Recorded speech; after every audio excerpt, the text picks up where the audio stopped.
Buenos días, ¿me escuchan, verdad? Buenos días, sí, señor. Vale, gracias, David.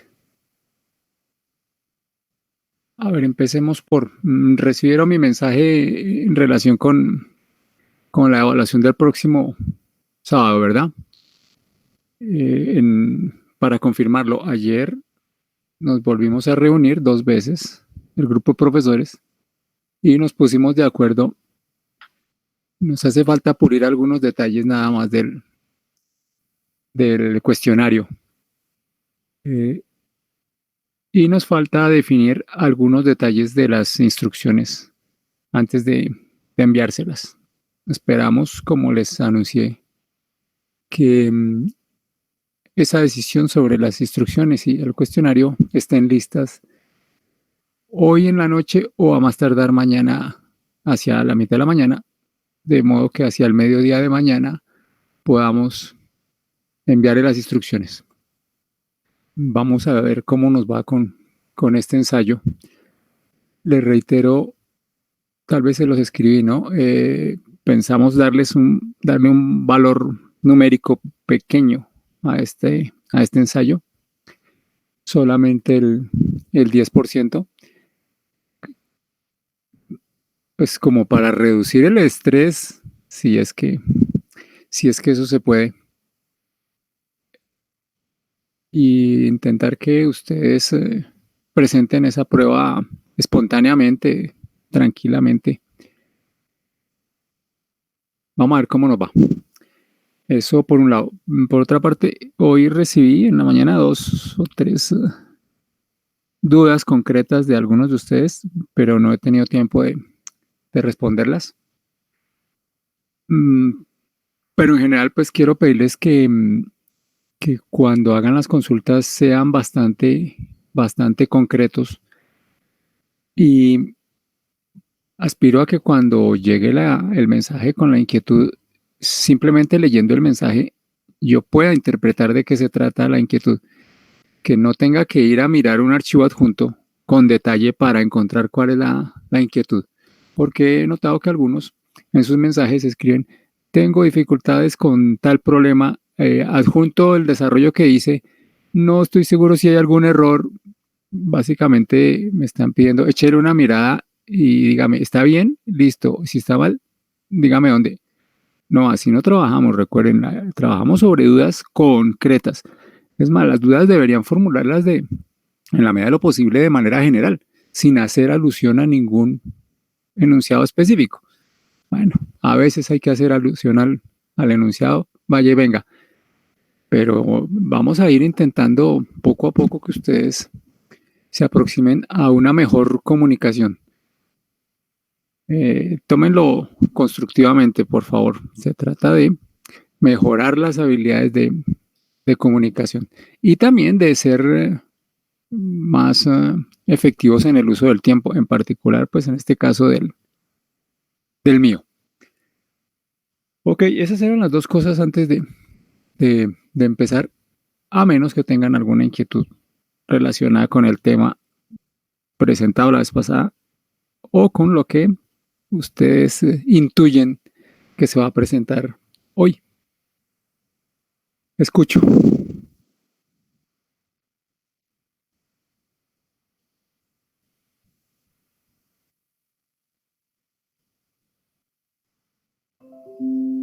¿Ninguna inquietud? Bien. Están viendo la imagen de lo que lo que les puse en el drive, ¿verdad?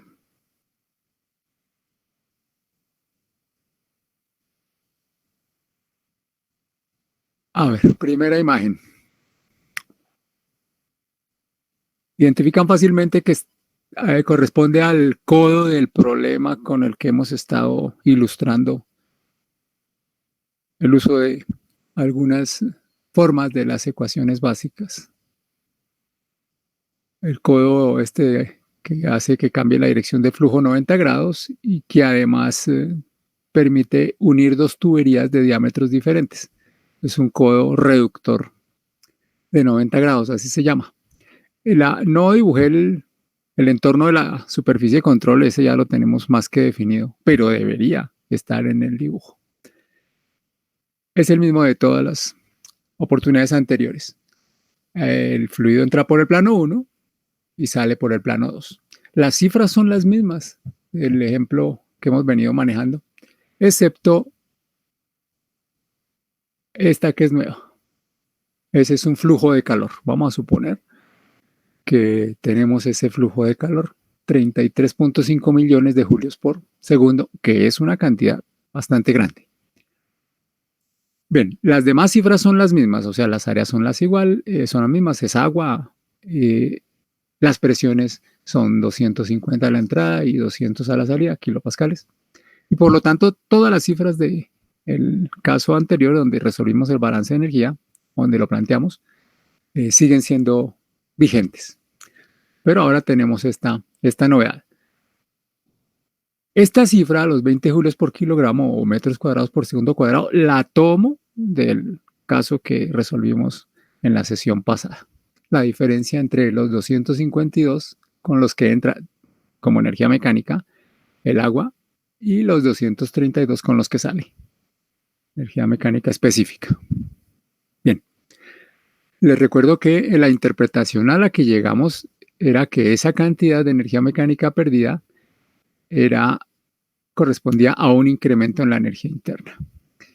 Sencillamente, partes de las energías útiles del agua se transforman en energía no utilizable directamente, energía interna.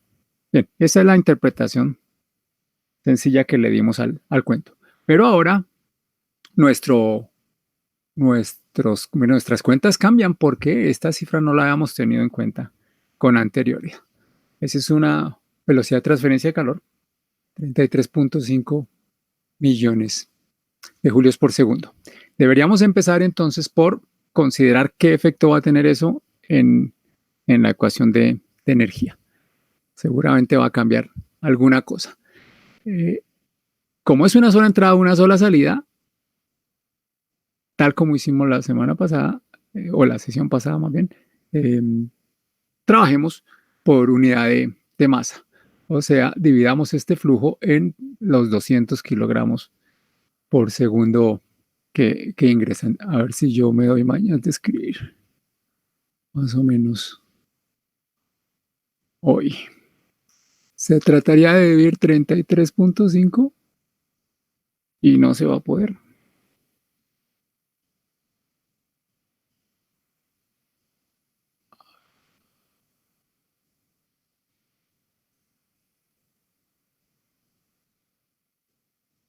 Millones entre 200.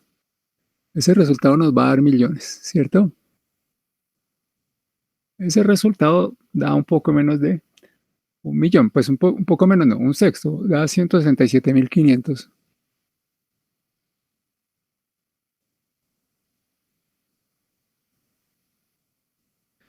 Julios por kilogramo, ¿verdad?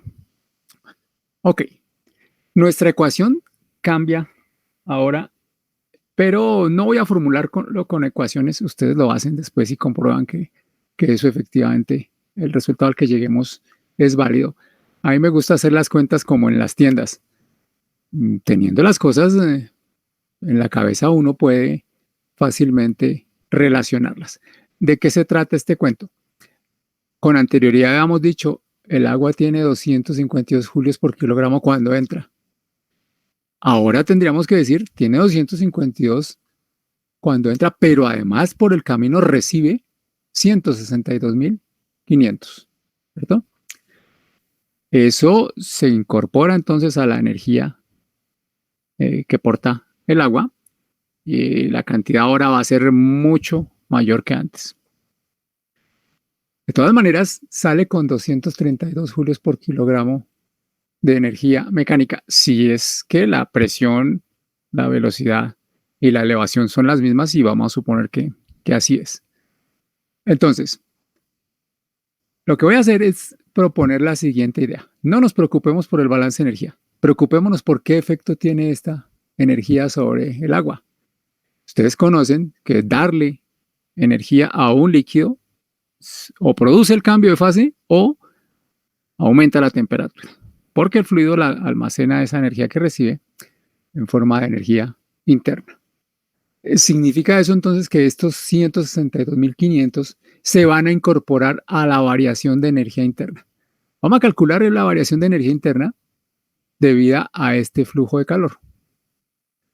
Esa variación de energía interna se calcularía como hicimos en la vez anterior, con los 162.500 que tendrían el símbolo este Q minúscula. ¿Recuerdan? 162.500. Eso dividido por el calor específico, o sea, por 4.187, que creo que fue lo que utilizamos antes. Julios por kilogramo y por grado centígrado. El resultado, como estamos trabajando en unidades consistentes, ustedes lo comprueban, da en grados centígrados y va a dar bastantes grados centígrados. Va a dar 40. Si quieren precisión, entonces 40.01. Vamos a interpretar el resultado. Resulta que de no existir ese flujo de calor, el agua se calentaría 0.005 grados. Lo demostramos la vez anterior. En esta oportunidad, olvidándonos de la fricción, solo por el flujo de calor, el agua se calentaría, cambiaría su temperatura 40.01 grados. Obviamente, los 40.01 son mucho mayor cifra que el 0.005. Traducción: la elevación de temperatura debida a la fricción es miserablemente pequeña comparada con la elevación de temperatura debida al flujo de calor, pero es porque el flujo de calor es grandísimo. Intencionalmente tomé esa cifra. Esto es para ilustrar algo que insinuaba yo la semana anterior y empezando esta, que en la ecuación de energía hay que ser cuidadosos porque tiende uno a perder de vista que el cambio de energía interna puede tener varios orígenes. En la ecuación de energía tal como la formulamos al comienzo, en la ecuación aparece U2 menos U1, U a la salida menos U a la entrada, y hemos dicho esa es la energía mecánica convertida en energía interna. Deberíamos ser más generales y tener en cuenta que la energía interna también puede cambiar por el flujo de calor. Entonces, ¿qué habría que hacer para mejorar la ecuación?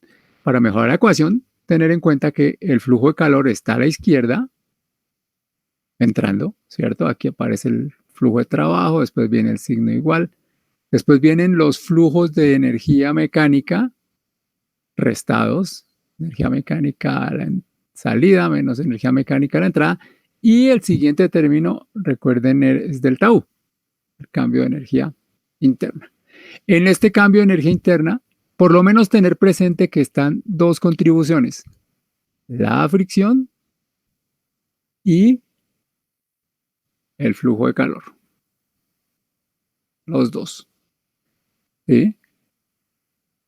La cuestión es, si hay flujo de calor intencional, como es aquí, un flujo de calor que está seguramente planeado para elevar la temperatura del agua, ese flujo de calor va a elevar la energía interna y acabo de mostrarlo con un ejemplo numérico que la va a elevar mucho más que lo que lo hace la fricción.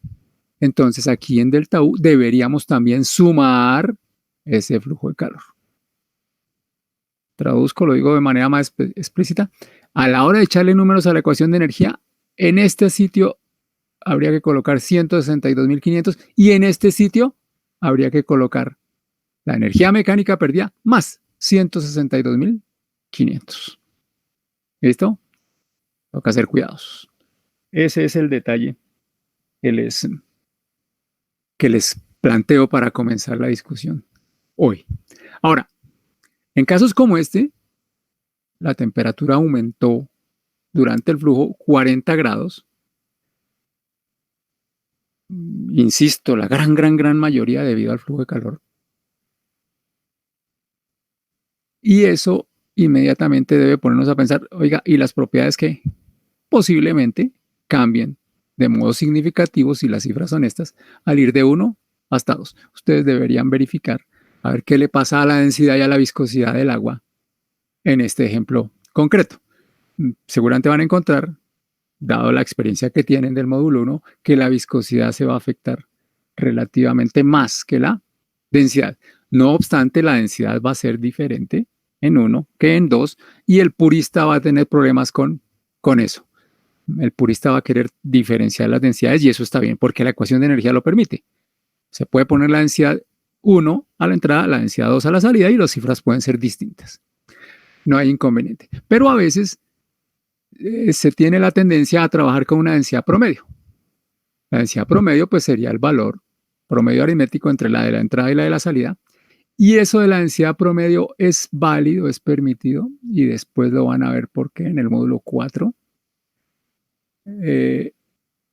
cuando la variación de densidad a lo largo de la trayectoria es inferior a más o menos un 3%. ¿Ok? O sea, calcularían la densidad más grande, la dividirían por la densidad más pequeña, y si el resultado es inferior a 1.03, sería apropiado si quisieran trabajar todo el caso con una densidad promedio. Listo. Ese era el primer cuento que les tenía. Porque olvidé hacer en la introducción decirles que la sesión hoy es de puros cuentos, puros retazos, puros parches, puras advertencias, puras observaciones, casi todas sobre la ecuación de energía. Cosas para tener en cuenta. Las ecuaciones son sencillas, al principio asustan, pero uno las maneja muy rápido, pero son traicioneras, exigen harto cuidado. Vale, primera cosa. Segunda cosa, aquí tengo una ilustración sencilla, un bombillo de los que uno llama de 200 vatios. La observación ahorita apunta o va a apuntar a la diferencia entre lo que es energía y lo que es potencia. Esto claramente es una potencia, 200 vatios. 200 vatios es una medida de la velocidad a la que este bombillo consume energía, digámoslo.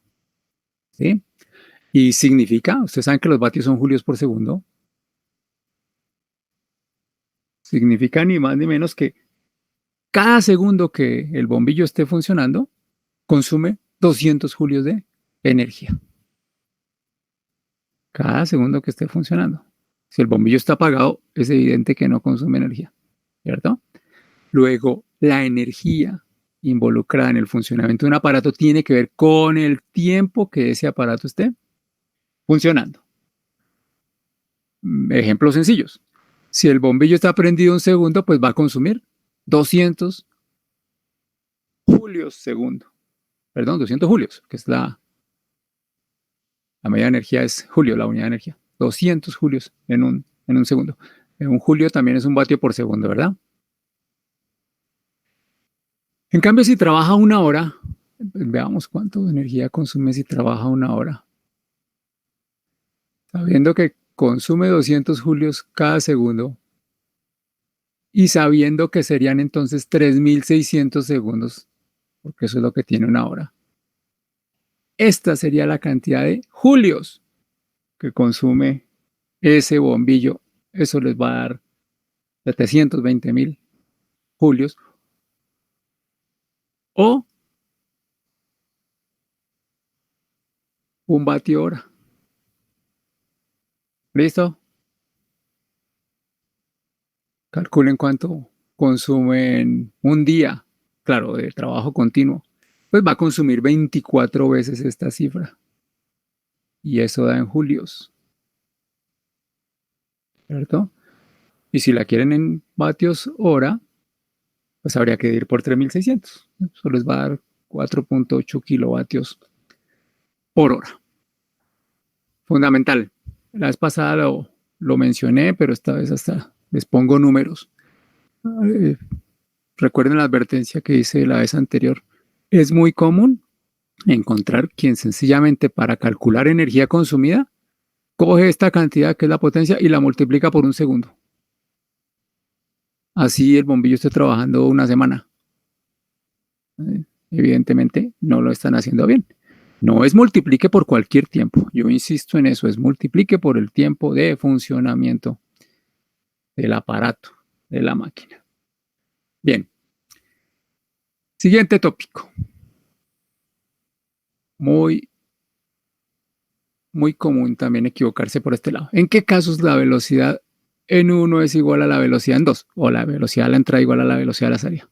Eso ya lo discutimos. Para que eso sea cierto, necesitamos una sola entrada y una salida. Necesitamos que no haya acumulación de masa en el volumen de control. Eso nos llevaría entonces a flujo másico constante, o sea, densidad por velocidad por área igual, constante. Necesitamos que la densidad no cambie en la trayectoria y eso nos llevaría a velocidad por área igual constante, o sea, caudal constante. Esa es una situación importante.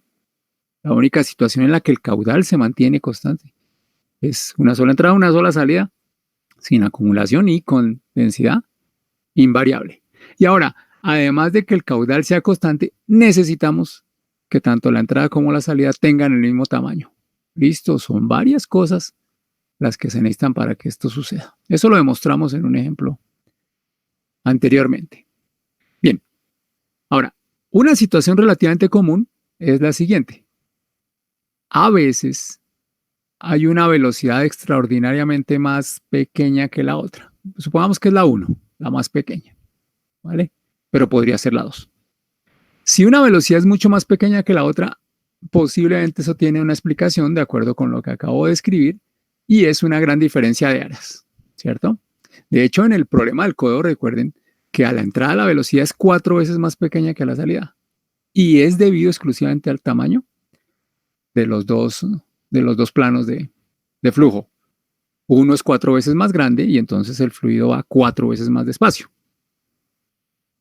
Ok, ahora, muy fácil de entender que si el plano 1 fuese 100 veces más grande que el plano 2, pues entonces el agua iría a la entrada 100 veces más despacio que a la salida.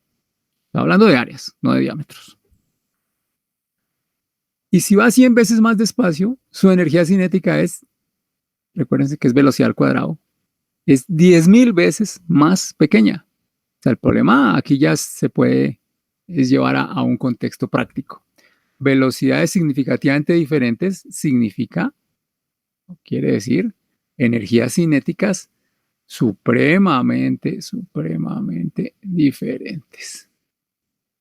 Una significativamente más grande que la otra. Por lo tanto, teniendo en cuenta que en la ecuación de energía vamos a terminar restando esas formas de energía, pues en la resta el número chiquitico no le hace nada al número grande. En términos prácticos, la energía cinética sería despreciable a la entrada en este breve ejemplo. Este tipo de cosas es útil, eso de saber cuándo algo es despreciable o cuándo algo se puede despreciar, porque no todo se puede calcular. A veces no hay información suficiente para calcular una velocidad, pero el contexto del caso insinúa o permite deducir que esa velocidad va a ser pequeña. Si la velocidad es pequeña, entonces la energía cinética es supremamente pequeña y podríamos despreciarla. Para ilustrarlo, aquí hay un caso que es típico. Un tanque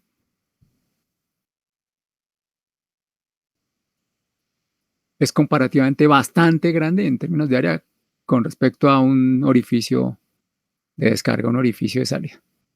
Y en tal caso, pues es lógico pensar que la velocidad en la salida es significativamente mayor que la velocidad en la superficie libre y por lo tanto de querer hacer un balance de energía entre la superficie libre y el orificio, podría perfectamente, en caso de que no se tenga información disponible, despreciarse la velocidad, la energía cinética más bien, en el plano de la superficie libre.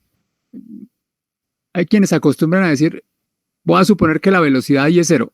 Lo correcto debería ser, sé que la velocidad no es cero, pero sé que la energía cinética va a ser despreciable porque la velocidad va a ser muy pequeña comparada con la otra.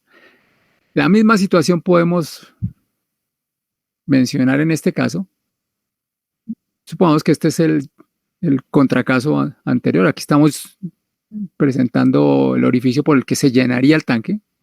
Aquí viene una tubería, algo empuja al líquido para llenar el tanque.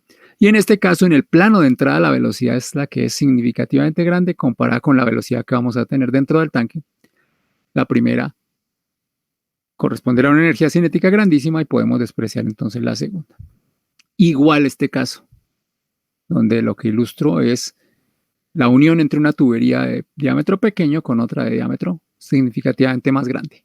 Si el flujo es de izquierda a derecha, la velocidad en el segundo tubo podría ser muy pequeña comparada con la velocidad en el primero, y entonces la energía cinética podríamos despreciarla. El último monacho de esta imagen es para ilustrar una idea importantísima para que no se vayan a equivocar, por favor. Si tomamos un volumen de control aquí y el flujo másico en este sitio, o sea, la entrada es igual al flujo másico en este sitio, metemos 200 litros por segundo y sacamos 200 litros por segundo, pues claramente el volumen que haya aquí adentro, independientemente de que sea mucho o poco, se va a mantener constante, no se va a acumular. Si en cambio metemos 300 litros por segundo y sacamos 200, cada segundo se va a acumular 100. O viceversa, si sacamos 300 y metemos 200, cada segundo se va a desacumular o se va a reducir el volumen 100 litros por segundo, y eventualmente puede que se desocupe por completo el tanque. Bien, pero la situación especial que quiero mencionar es cuando los dos flujos son iguales. Si los dos flujos son iguales, insisto, no va a haber acumulación ni desacumulación, el volumen se va a mantener y por lo tanto esta línea no va a cambiar en el tiempo. El nivel se va a mantener en el tiempo, ¿cierto? Observen entonces que podríamos estar tentados a decir, venga, vamos a hacer un balance de energía desde un punto 1, que digamos lo definimos aquí, ¿sí?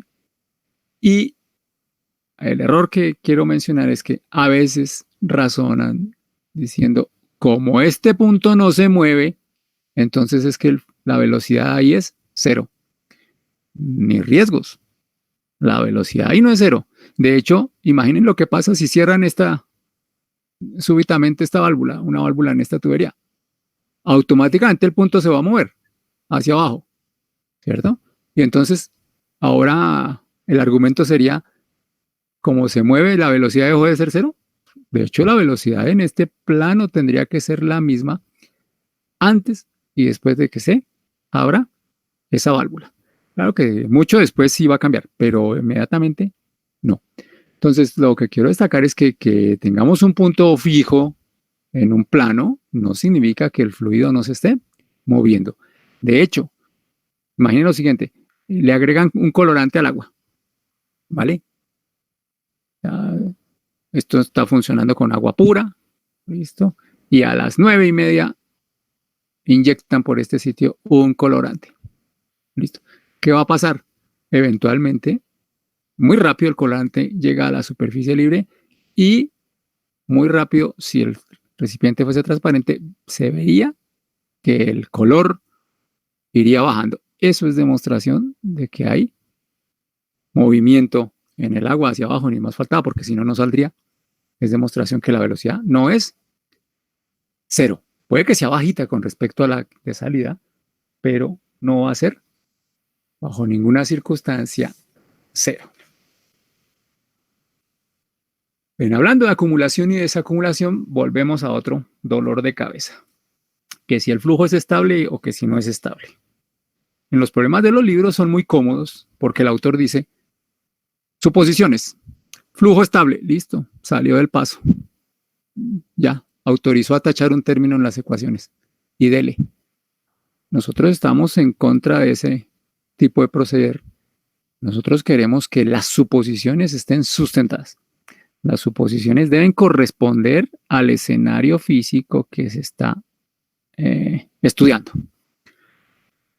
Las suposiciones por lo menos no deben ir en contra de lo que se está estudiando, ¿vale? A ver, ¿qué tal? Esta válvula completamente cerrada. Vamos a suponer que el flujo es estable dentro de este volumen de control.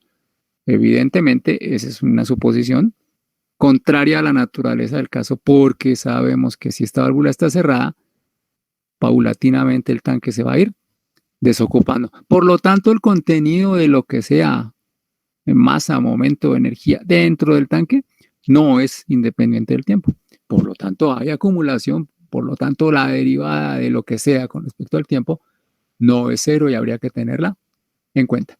Entonces, la observación va en el sentido de, para el volumen de control que decidan utilizar, que lo tienen que tener muy bien definido, y para la magnitud que deseen estudiar, masa, momento o energía, y para el lapso de tiempo que decidan hacer el análisis, un segundo, un día, toda la vida, observar si esa cantidad en ese volumen, en ese intervalo de tiempo, efectivamente se mantiene o si por el contrario va aumentando o disminuyendo. Si se mantiene, el flujo es estable, la derivada es cero, listo. Si no se mantiene, pero cambia poco comparado con los términos de flujo, esto es una cuestión relativa. Recuerden que vamos a hacer una suma en las ecuaciones. ¿Eh? Entonces, siempre que hay una suma, un término grande domina a los términos pequeños cuando los pequeños son muy pequeños. Entonces, podría darse ese caso, que hay un cambio en el contenido, pero es poco significativo. El clásico ejemplo que les pongo, el cajón con aguacates. Si aquí adentro lo que tenemos es 1.000.000 de aguacates, ¿sí? Y permitimos en un día que alguien saque un aguacate, pues claramente el matemático va a decir flujo inestable, ¿cierto? Bajó el contenido de aguacates, pero en términos prácticos bajó 1 en 1.000.000. El ingeniero dice flujo estable, ¿cierto? Lo que estoy es abriendo la puerta a que trabajen con aproximaciones razonables. ¿Listo? A eso le apunto con este par de palabras. Podemos despreciar cosas siempre y cuando despreciarlo sea razonable y entender que al despreciarlas estamos haciendo ya es un cálculo aproximado, ya no un cálculo riguroso. Y entender entonces los resultados, qué tanto alcance tiene, ¿sí? Qué tan generales son. De eso se trata la mayoría de los problemas. Observen que es clave entonces definir bien la región en la que se va a hacer análisis, lo que llamamos volumen de control, y sobre eso viene la siguiente observación. ¿De qué se trata? Es difícil dar reglas de oro para escoger el volumen de control. Generalmente en los problemas de los libros y de los parciales es muy fácil porque no hay muchas opciones para escoger el volumen de control. Es un tanque, listo, pues el tanque. ¿Qué hacemos? Es un cohete, pues el cohete. Pero incluso en la misma asignatura hay problemas con un grado de complejidad un poquito superior al que menciono y a veces hay una o dos opciones para escoger el volumen de control. Y entonces hay que escogerlo bien. La primera recomendación la he hecho varias veces. La superficie de control, ojalá corte a ángulos rectos en los sitios donde haya entradas o salidas, o sea, donde haya flujo. Ya saben por qué. La segunda, seguramente les va a ser evidente a medida que vayan aprendiendo a resolver problemas. Si uno define un volumen de control es porque va a hacer una cuenta, un balance de materia o un balance de energía o va a aplicar el teorema del momento.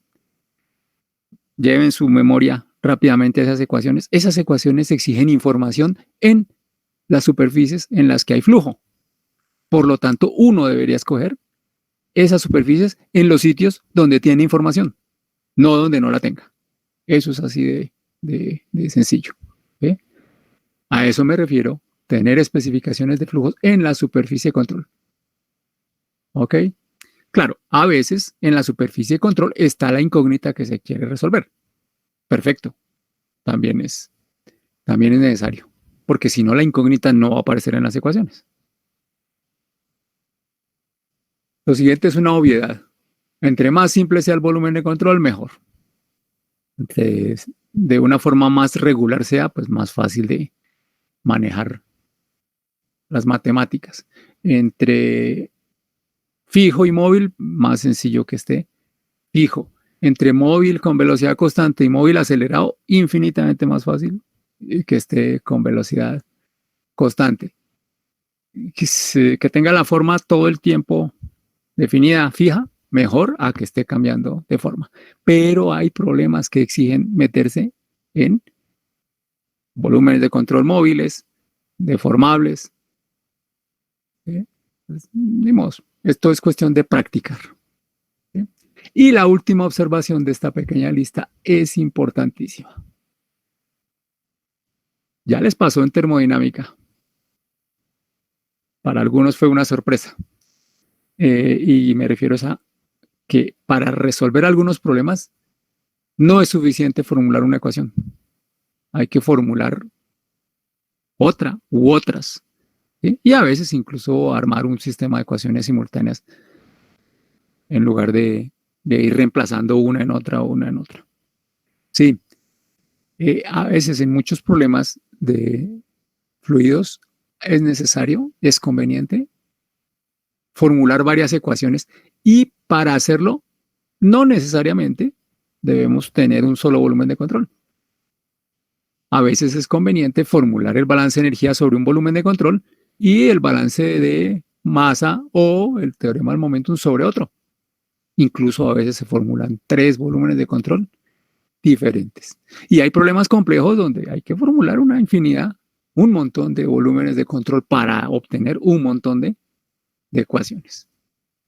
¿Ok? Entonces, no se habitúen, no piensen que los problemas es un volumen de control, pongo una ecuación y de ahí ya salió todo. No, a veces se necesitan varios. Lo otro es importantísimo que lo tengan en cuenta, por favor. Y es lo siguiente. Les envié el enlace y les pedí que miraran un par de páginas donde se encuentra el desarrollo de la ecuación de Bernoulli, empezando no en la ecuación de energía, sino en el teorema del momento. Yo destaco, como les puse en el mensaje, que la ecuación final es la misma, pero obviamente el punto de partida y la ruta para llegar a ella son diferentísimas. Las suposiciones, algunas coinciden, otras son diferentes. Lo esencial para empezar es que una de las ecuaciones se formula sobre un volumen de control y la otra se formula sobre una línea de corriente, que son elementos completamente distintos. Ustedes saben de la geometría, volumen, 3 dimensiones, línea. Línea podría ser unidimensional, ¿cierto? La línea no tiene espesor, el volumen tiene 3 dimensiones. ¿Sí? Por la línea no avanza una cantidad infinitesimal de materia, si lo quieren ver así, una partícula, ¿eh? Por la línea de corriente. A través de las superficies de control fluyen muchas partículas. Son un montón de diferencias. Entonces es importante destacar si están trabajando su análisis sobre un volumen de control, indicar cuál es, o si están trabajando sobre una línea de corriente, decir cuál es la línea de corriente. Lo otro es evidente, la línea de corriente es solamente para la ecuación de energía.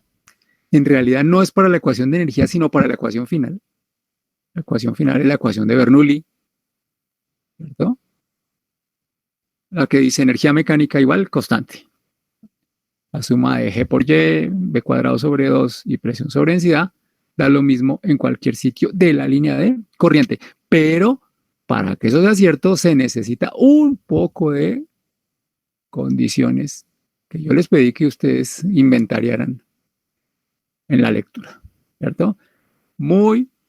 Por favor, muy atentos a esas condiciones. ¿Eh? Y recordar que esas condiciones nunca se cumplen 100%. Por lo tanto, la ecuación de Bernoulli nunca es 100% aplicable. Dicho de otra manera, cada vez que se utilice la ecuación de Bernoulli, algún grado de aproximación se está haciendo. Algo se está despreciando. ¿Ok? Lo que pasa es que a veces conviene, y en ingeniería resolvemos la mayoría de los problemas a punta de aproximaciones, a veces las aproximaciones son suficientemente válidas y la ecuación da resultados suficientemente útiles, suficientemente apropiados. Alerta entonces con la ecuación de Bernoulli. Bien.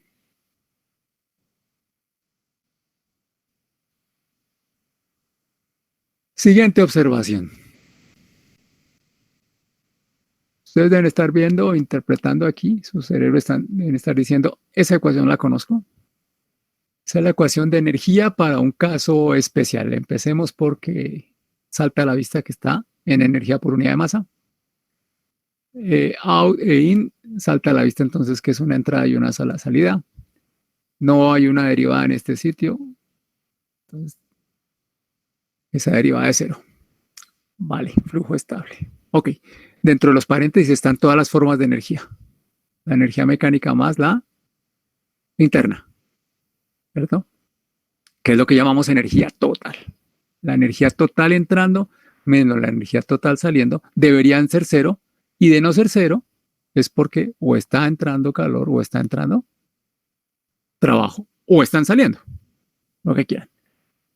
La observación va en el sentido de que esa ecuación se escribe más fácil como señalo ahora, como diferencias. Entonces la suma de en vez de poner la diferencia entre las dos energías totales, podemos poner la suma de las diferencias de las energías individuales. Aquí está la diferencia de la potencial, la de la cinética, de la de flujo de presión y de la interna. Sí. Cuando se formula así, lo evidente es que delta corresponde a salida menos entrada, ¿cierto? Salida menos entrada. No se van a equivocar, entrada menos salida es lo contrario. Y no vayan a cometer el error que es muy común, que unas las toman entrada menos salida y otras las toman salida menos entrada, porque ahí sí hacemos un sancocho. Pero pasa por descuido, eso es por descuido, eso no es ignorancia, eso es descuido. Pasa. Bien. Esta ecuación en la que voy está reescrita en la siguiente línea. Si están al tanto de la asignatura, ojalá que sí, yo ruego que sí, que ustedes cualquier cosa que yo digo inmediatamente la entiendan, inmediatamente recuerden las bases que les corresponden. Esa ecuación es la misma anterior, escrita en términos de cabezas, o sea, la anterior dividida por la gravedad término a término. Entonces, la cabeza de calor entregado más la cabeza de trabajo entrando, etcétera, etcétera. Aquí está la cabeza de pérdidas en el caso en el que tengamos energía interna cambiando solamente debido a las pérdidas por fricción. Pero recuerden que aquí habría que sumar una vez más este término, por lo tanto ese término a la larga se elimina de la ecuación cuando ese término es importante, como en el primer ejemplo que di hoy. Bien, pero la ecuación la traigo a cuento es más para referirme a que en los libros aparece no una ecuación, sino aparecen como 10 a veces. Todas derivadas de la que estoy señalando. ¿Sí? Y, por ejemplo, aparece la ecuación en el caso de que el trabajo lo entregue una bomba es la siguiente. Entonces aparece HQ más HB igual no sé qué tan. Después, en caso de que lo entregue un compresor es HQ más HC igual que lo entregue un agitador HQ más HA igual no sé cuántas. ¿Para qué tenemos un montón de ecuaciones? No hay necesidad. Lo que hay que entender es aquí está la entrada de trabajo, venga de donde venga. Bautícenla como quieran. Es más, si hay varias máquinas, aquí habría que colocar varias H's más, ¿cierto? Eso es evidente porque aquí esto entra neta. Y por supuesto que si lo que hay es una turbina, el fluido hace trabajo sobre las turbinas, no las turbinas sobre el fluido, ¿cierto? Entonces, en el caso de la turbina, este término estaría a la derecha, o mejor, lo dejamos aquí, pero con el signo negativo, porque no sería una entrada de trabajo al fluido, al agua, por ejemplo, sino una salida de energía. Entonces, eso es lo que quiero destacar. Nada de poner. Y otra cuestión muy común, ojalá la erradicaran ustedes, es formular una ecuación en la que aparece HQ más H bomba igual a todo esto que está aquí, ¿sí? Más H turbina.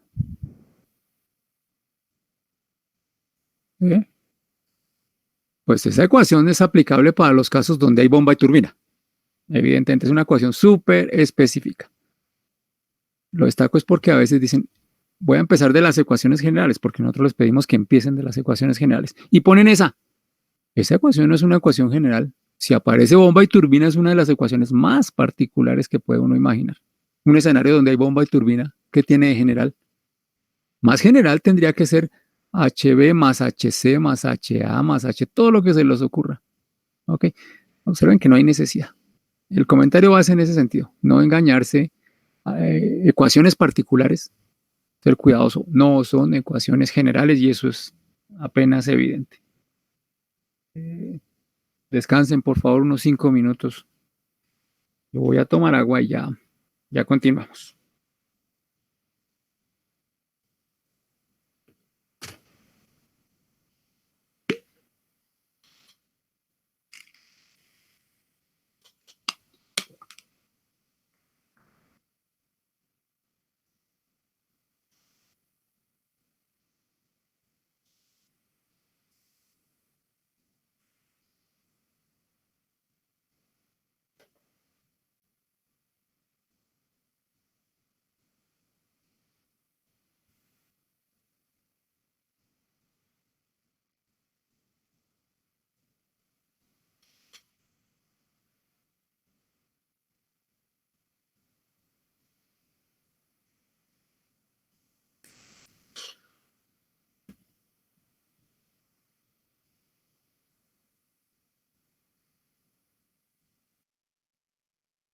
Bueno chicos, si están viendo este video quiero decirles que son muy buenas personas, son increíblemente buenos estudiantes, los quiero muchísimo y los extraño muchísimo. Y cuando regresemos a la cuarentena tenemos que salir a celebrar todos los cumpleaños, tenemos que rumbear y por supuesto tenemos que estudiar resto muchísimo, porque pues si no nos vamos a graduar. Los quiero mucho, mucho, mucho, mucho, mucho, mucho, mucho, mucho.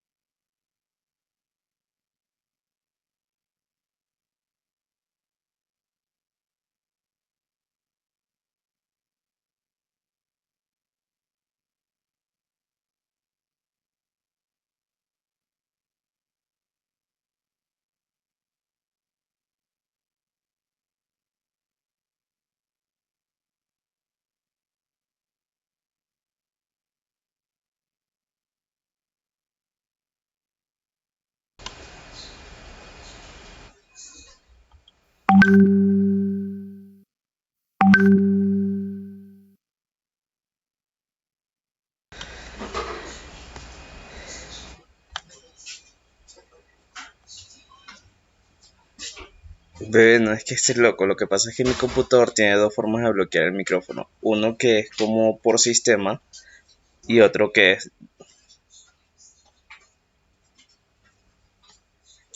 Ves que son dos cosas distintas.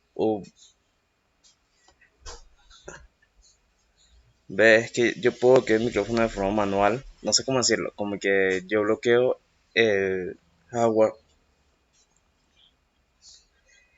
Ves que yo puedo bloquear el micrófono. Ahí lo bloqueé. Yo puedo bloquear el micrófono cuando yo quiera. Y ya con una tecla del teclado. Y lo otro es bloquearlo en Meet. Entonces a veces lo bloqueo con el teclado. O sea, me acuerdo que no lo bloqueé en Meet y pasa lo que pasó ahorita. Entonces por lo menos la entrada de audio del computador yo la bloqueo con el teclado. Y eso es lo que hago ya.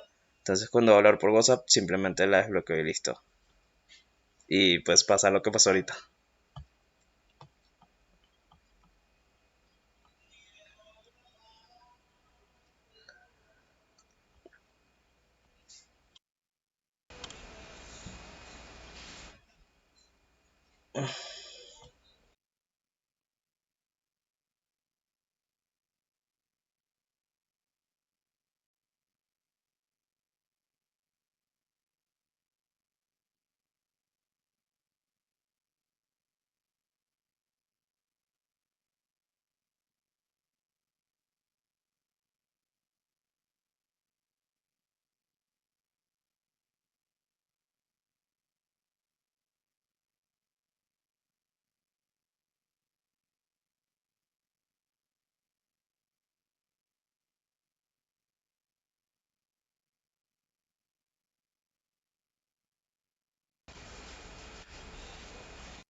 Ok, continuamos. ¿Me escuchan, cierto?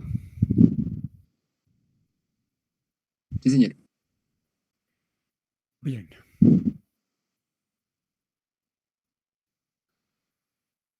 A ver, de aquí en adelante creo que todo es en relación con la presión. Bueno, la parte inicial por lo menos, con la presión. Identifican el término que estoy señalando. Ese hace parte de la ecuación de energía. Ese está en todos los términos donde haya flujo. Corresponde a la integración de la energía debida a la presión, o sea, el trabajo que hacen las partículas para entrar o para salir del volumen de control. A ver, muy rápido, matemáticamente se ve qué es lo que estoy insinuando. La primera circunstancia es la más común, presión y densidad uniformes en el área de flujo que se esté considerando. Entonces, la integración da flujo másico por presión sobre densidad. Eso no es nuevo. Ese es el caso general que hemos venido trabajando la mayoría de las veces. Bien, lo que viene es la descripción del mismo escenario, pero ya siendo más explícitos, proponiendo la integración en toda la superficie de control de la presión del fluido sobre la densidad por el diferencial de flujo másico. Aquí lo que estamos intentando evaluar entonces es el flujo neto de trabajo de flujo. Suena redundante, pero no. Flujo neto. O la velocidad neta a la que el fluido hace trabajo saliendo. Bien. Lo que sigue es matemática pura. Reemplacé la presión absoluta por su equivalente manométrica más atmosférica. En la siguiente oportunidad lo que hice fue separar la integral en dos. En una integramos la presión manométrica sobre la densidad y en la otra la atmosférica sobre la densidad. Y aquí ya viene la novedad que quiero mencionar o lo que quiero destacar hoy. No sé si ustedes recuerdan. Sí, ustedes deben recordar esto. A ver, propongo que piensen que esa es la superficie de control para un problema particular que estemos estudiando. Entonces identifican que es como superficie de control tiene que encerrar una región. Esto no es una figura plana, sino tridimensional. La encierra totalmente. En cualquier punto de esta superficie de control podemos trazar vectores unitarios perpendiculares, lo que llamamos vectores normales, ¿cierto? Cualquier punto, entonces aquí serían 360 grados en esta figura, pero tendríamos que considerar la otra dimensión, y entonces también tendríamos 360 grados en la otra dimensión, infinitos vectores normales. Yo ya había destacado la idea de que podríamos considerar fácilmente que un vector se debe cancelar con su opuesto y eso es válido absolutamente para todas las direcciones. Eso matemáticamente equivale a decir que la integral en la superficie de control, por tratarse de una superficie cerrada tridimensional, del vector normal, pues debería dar cero, ¿cierto?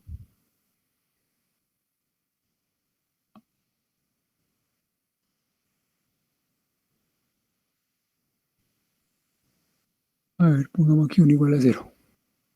Listo. Bien. Algo parecido sucede aquí. Pero a veces, afortunadamente la mayoría de las veces, si en todo el entorno limitado por la superficie de control está actuando la misma presión, la atmosférica, como la presión atmosférica, perdón, como la presión actúa en dirección opuesta a los vectores normales, igual van a ser infinitos vectores presión, vectores fuerza de presión, digámoslo mejor. Esos también se van a cancelar por parejas. De nuevo, esta es una integral cerrada de una magnitud que es constante en esa superficie. Por lo tanto, esta integral da 0. Y eso arroja un resultado interesante. ¿Cuál es? Que calculada así y calculada así, el resultado es el mismo. Da lo mismo trabajar con presiones absolutas o trabajar con presiones manométricas, pero siempre y cuando esto que está aquí sea cierto, de 0. Y ya dije, para que sea 0, tiene que ser uniforme la presión exterior, ambiente, sobre todo el volumen de control. Pongo aquí un escenario, a ver qué opinan ustedes. El volumen de control es lo que está ahí señalado en verde. Podría ser nuestro codo, solo que 1 y 2 están en otro sitio. ¿Sí? Pero observen que parte del elemento de análisis está dentro de un recipiente, esto es un manómetro, y no marca 0. Si ese manómetro no marca 0 es porque la presión en este ambiente que estoy rayando es diferente a la atmosférica, ¿verdad? En cambio, esta sección del volumen de control, en su exterior, experimenta la presión pues, exterior, la ambiente. Lo que quiero destacar es que hay dos zonas bien diferenciadas en este caso.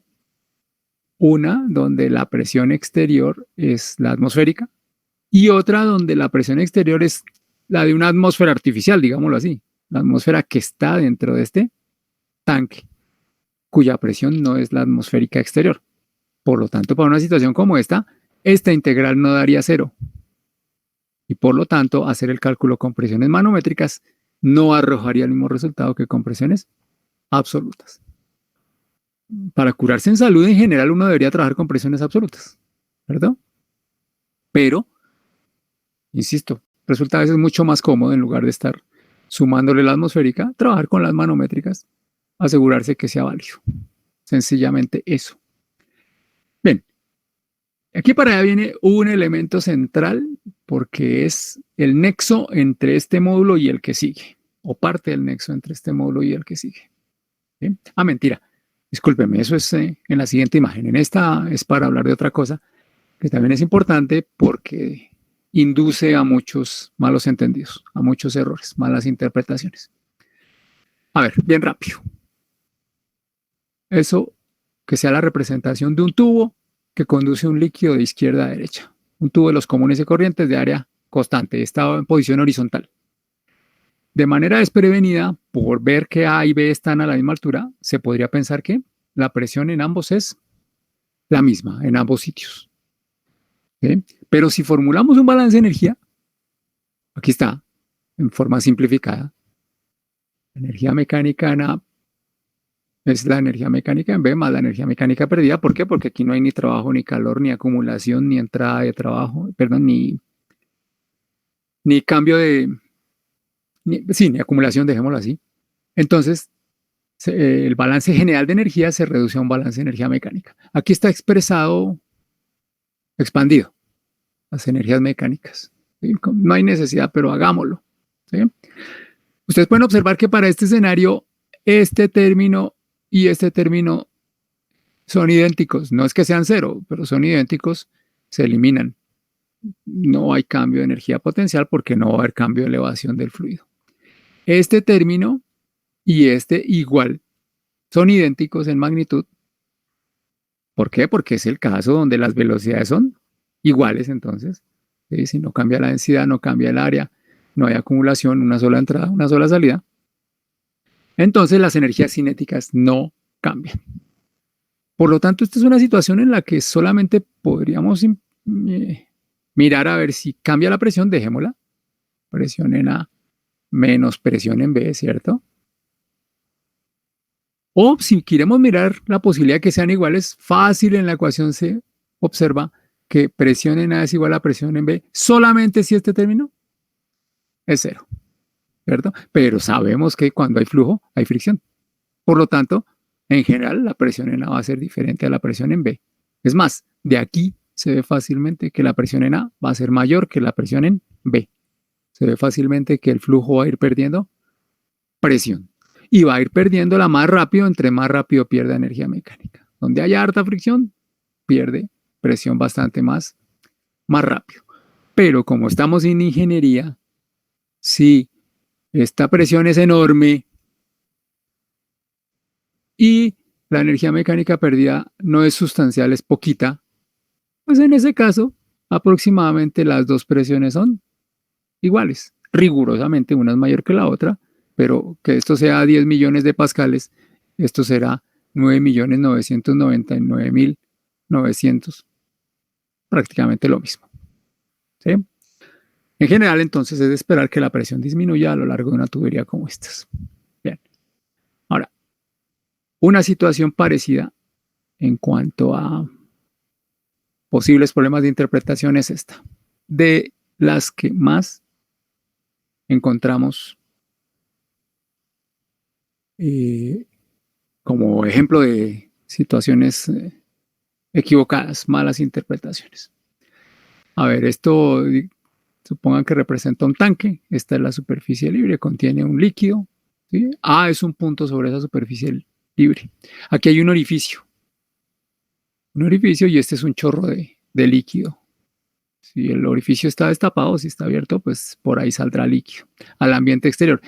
Facilitemos las cosas. Supongamos que el ambiente exterior es la atmósfera corriente.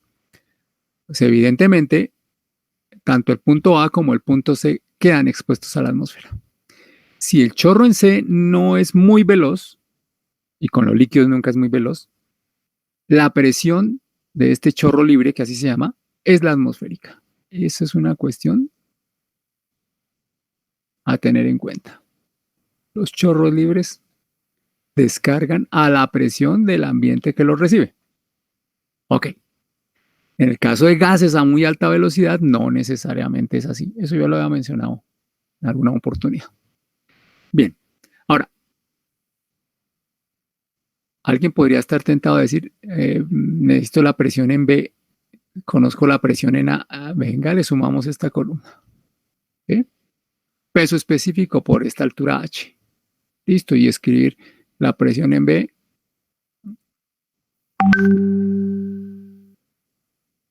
igual a la presión en A más la columna de fluido. Ok, la cuestión es, ¿eso es todo válido o no es válido? Y la respuesta es, estrictamente no es válido porque algo de movimiento hay aquí, ¿cierto? Pero aproximadamente puede que sí. Con tal que B no esté cerca de una zona donde haya mucho movimiento, donde haya mucho desplazamiento. Si B está muy cerquita a C, esta cosa ya no es válida. O es menos válida, si lo quieren ver mejor así. Por lo tanto, el peor escenario para este caso sería decir que la presión en C es la presión en A más esta columna. Si quieren, formulémoslo. Presión en C igual a la presión en la superficie libre, la atmosférica sería, ¿cierto? Más la columna. Muy común que estén tentados a hacer esto. Mucho. Que porque necesitan la presión aquí para saber qué pasa en un tubo que hay para adelante. Ok. Van a observar que esto no resiste análisis. Presión en C igual a presión en A más peso específico por altura. ¿No acabamos de decir que la presión en C es la atmosférica? Sí. Entonces presión atmosférica y presión atmosférica se eliminarían. Significa que mágicamente hemos llegado a un absurdo. Que el peso específico o la altura son cero. Y ninguno de los dos es cero. Creo que es evidente que estática de fluidos no le podemos poner a un caso donde tenemos movimiento. Los invito a que formulen la ecuación de energía entre A y C a ver qué resulta. Y van a notar que no resulta esto. Por una razón sencilla. En A, el flujo esencialmente tiene energía potencial, porque se está moviendo lento. Su energía cinética es baja, comparada con C. En C, si tomamos la referencia de altura ahí, pues ya no tiene energía potencial, pero debe tener energía cinética. ¿cierto? Claro, porque se está moviendo. Esa energía cinética, ¿dónde está aquí? No está, ¿de acuerdo? Entonces, atentos. Este escenario es peligrosísimo. Ok, vuelvo a la ecuación de energía. Una sola entrada, una sola salida, flujo estable, para hacerle una interpretación puramente matemática. Esto es una obviedad. Si estamos interesados en preguntarnos o en responder, ¿por qué puede cambiar la presión durante un flujo entre dos sitios, 1 y 2? Pues la ecuación no lo responde, ¿cierto? Porque esta es una ley general, corresponde a una ley general, la ley de conservación de la energía, ¿cierto? Ley general para una situación específica que ya he descrito varias veces. Entonces, matemáticamente se ve que la diferencia de presión está aquí y si no es cero, debe ser o puede ser porque o este término, o este, o este, o este, o este, no son cero. Entonces, esas son posibles causas de variación de presión. Hay unas obvias, las hemos venido discutiendo. La fricción, lo demostré en la imagen anterior, ¿cierto? La fricción típicamente hace que la presión cambie. Hay otras que también son obvias si recuerdan su física. Un cambio de altura hace que cambie la presión, ¿cierto? En particular, si elevamos el fluido, estamos aumentándole la energía potencial, posiblemente él reduzca alguna otra forma de energía. En el caso de los proyectiles, lo que reduce es la energía cinética, ¿cierto? Pero aquí va a estar reduciendo es la presión. Claro que también podríamos tener un caso en el que lo que cambia es la velocidad y eso origina cambios de presión. ¿Por qué puede cambiar la velocidad? Como en el ejemplo del codo, por un cambio de área, por ejemplo. Bien, esta también es obvia si la interpretamos correctamente. Darle trabajo a un fluido podría aumentarle la presión, porque al fin y al cabo darle trabajo es darle energía. Entonces tiene que aumentarle alguna de las formas de energía, o todas. Una posible sería la presión. No es tan obvio lo de darle calor, excepto que habláramos de un sistema cerrado, pero aquí no estamos hablando de un sistema cerrado, sino de un volumen de control. Pero la ecuación predice que si no hay trabajo, no hay diferencia de elevación, no hay cambio de energía cinética y no hay fricción, y le damos calor, seguramente la presión va a aumentar. Bien, importante lo que acabo de destacar. No la idea general, que ya de por sí salta a la vista que es importante, sino no vayan a confundir su análisis acostumbrado sobre un sistema con el análisis que necesitamos aquí sobre un volumen de control. Me explico, con frecuencia piensan como en tantos problemas de termodinámica, si yo le aumento la presión al fluido, tiene que aumentarle la temperatura. ¿Quién dijo? No necesariamente. En estos casos, no necesariamente. O si le aumento la presión, tiene que aumentarle la velocidad. No necesariamente. Puede que le cambie alguna otra cosa. ¿Sí? Si es sistema cerrado, entre otras cosas, y tuviéramos un líquido, pues no habría formas de aumentarle la presión, excepto con fuerzas enormes. Pues para que tengan cuidado. Bien. Lo que propongo ahora con este esquemita es que consideremos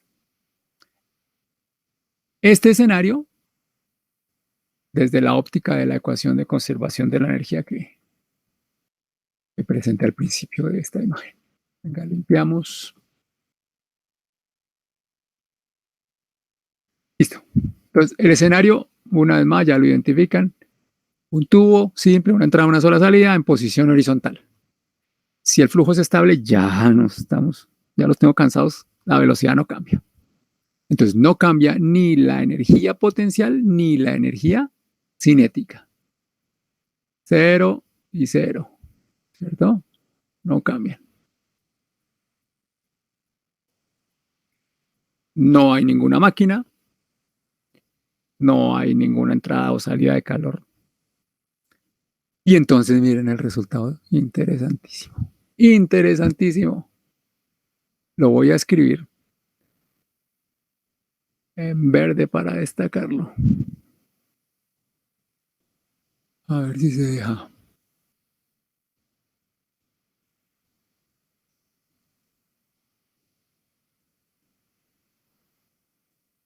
el cambio de energía de flujo es debido exclusivamente a la fricción, ¿cierto? Este hecho es muy particular de este escenario y es el que conduce al término caída de presión, que se utiliza muchísimo en fluidos. ¿Qué es caída de presión? Caída de presión es la diferencia de presión debida a la fricción. ¿Eh? Recuerden que en la ecuación de energía delta P es presión a la salida menos presión a la entrada. Pero cuando uno habla de caída de presión, delta P es presión al principio menos presión al final. O sea, lo contrario de lo que tenemos aquí. Ven aquí el signo menos. ¿De acuerdo? Aquí lo destaco. P1 menos P2. Esta es la caída de presión debido a la fricción. Esta es la diferencia de presión que está en la ecuación de energía cuando se formula de este modo. Un pequeño detalle. Ok. Reitero, tubo horizontal. La variación de presión se debe en su totalidad, en ausencia de calor y de trabajo, a la fricción. Propongamos un cálculo con números a ver cómo nos va. De nuevo, cuentas de tienda que así es más fácil para mí. En lugar de escribir tanta ecuación, tanta cosa. Pero ustedes háganlo juiciosamente. Escriben las ecuaciones, las simplifican y verifican que esencialmente las cuentas están bien hechas. Fíjense que el escenario tiene números parecidos a los del codo y es agua. 200 kilogramos por segundo, 2 metros por segundo, pero no hay cambio de área. Y el tubo es horizontal. Las condiciones de entrada son las mismas del codo, 250 kilopascales.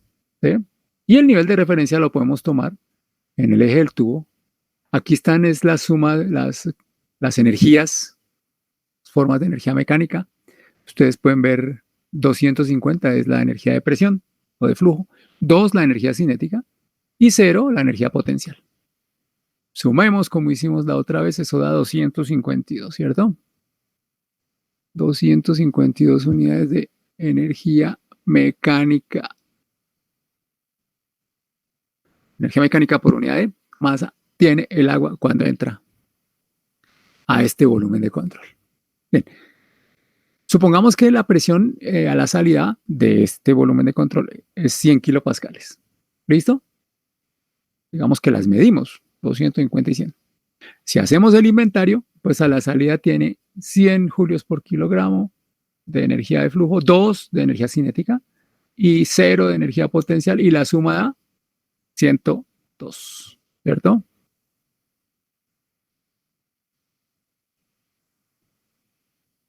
¿102? ¿Qué es 252 menos 102? 150, numéricamente. Esa es la energía mecánica perdida, ¿cierto? Porque si no hay calor ni trabajo, este es un balance de energía mecánica. La que entró es la que salió más la que se perdió.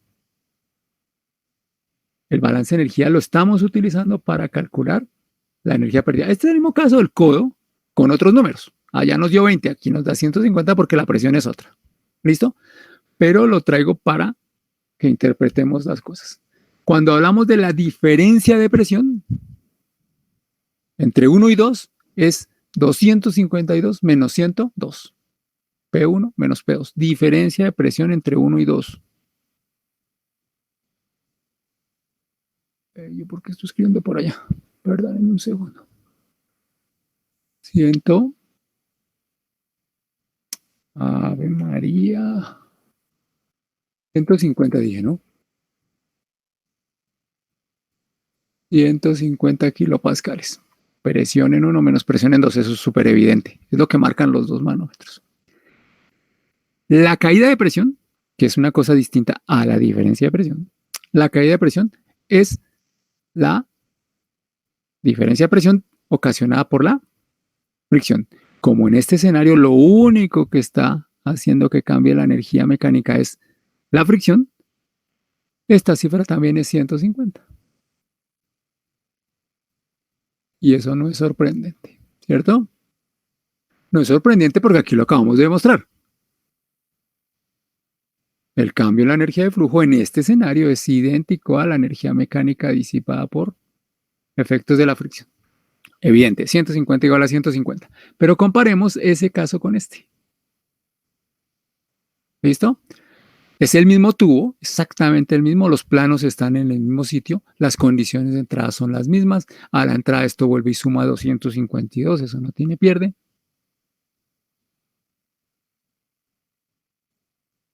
¿Sí? Pero esta vez hay una elevación. Observen que es de 10 metros. ¿Sí? Entonces, si hacemos el inventario, en esta oportunidad, aquí a la salida tendríamos que hacer la suma y empezar por decir, empecemos la suma al revés, ¿vale? Yo voy a ponerla por acá. Voy a poner primero la energía potencial, ya no es cero. La energía potencial, si en la base es cero, es porque la referencia está aquí. Entonces tendríamos que considerar 10 metros de elevación por 9,8, 98 julios por kilogramo de energía potencial. La energía cinética no cambia. Una vez más, la velocidad se mantiene. Es 2. Entre estas dos ya suman 100, ¿cierto? Pero nosotros sabemos que el flujo en este tubo, el flujo de agua en este tubo, durante esta distancia que estoy señalando, implica una fricción que causa 150 julios por kilogramo de pérdida de energía mecánica.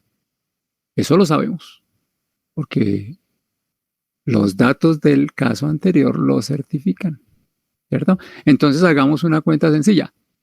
El flujo entra con 252 de energía mecánica, sale con una cantidad que no sabemos, pero esa cantidad tiene que ser menor porque sabemos que en el trayecto pierde 150. Fíjense lo fácil que es esto. Cuentas de tienda.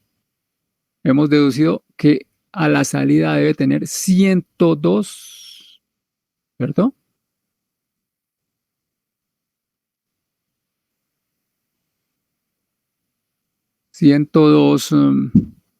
Julios por kilogramo o metros cuadrados por segundo de energía mecánica total. Estas dos aportan 100. ¿Cuál es la conclusión en este caso?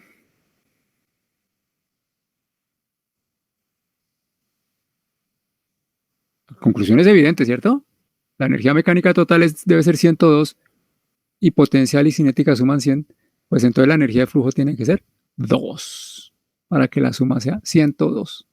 En esta oportunidad, en el ejemplo, hemos utilizado el saber un dato de la energía disipada por fricción para calcular una magnitud desconocida del flujo a la salida, la presión. Resulta que sale a solo 2 kilopascales. Listo, para eso sirve el balance de energía, por ejemplo, para predecir condiciones de salida a partir de las condiciones de entrada o para con las condiciones de entrada y salida especificadas determinar las pérdidas por fricción. Sencillo los ejemplos, ¿verdad?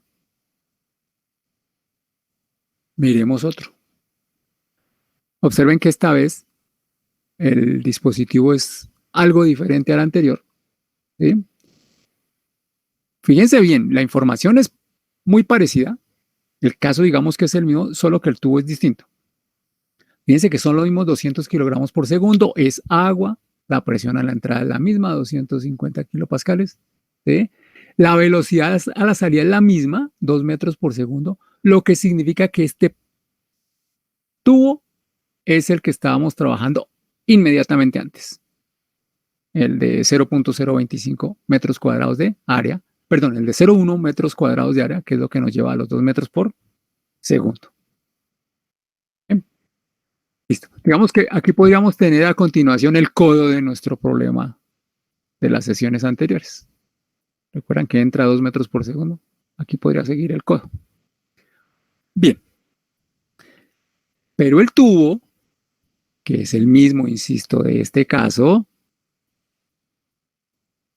en esta sección, está empalmado, está unido a un tubo más estrecho antes. El plano 1 esta vez está en un tubo más delgadito. ¿Sí? Evidentemente el caso es otro. Tiene números parecidos para facilitarme las cuentas, para usar números que ya conocemos. ¿Sí? Esta vez 250 kilopascales, esta es aquí, en el tubo pequeño. ¿Sí? podríamos utilizar el balance de energía para algo útil en este caso.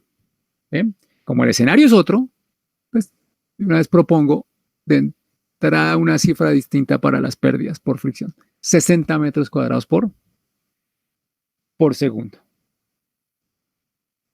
¿Listo? Alguien de alguna manera con conocimientos del módulo 3 se puede calcular esa cantidad. 60 metros cuadrados por segundo. Vamos a hacer un balance entonces de energía mecánica una vez más. A ver cómo nos va. Pero observen que hay otra información nueva. En este caso, sabemos la presión a la salida. 140 kilopascales. Podemos hacer un inventario. Esta vez está más definido el estado 2, digámoslo así. ¿Verdad? Está mucho más definido porque tenemos presión, tenemos velocidad y tenemos elevación. Está completamente definido el estado 2. Hagámosle entonces de energía de flujo 140, ¿cierto? Metros cuadrados por segundo. De energía cinética 2 metros cuadrados por segundo. Y de energía potencial 98. 10 por 9,8. Suma 100 y 140, 240.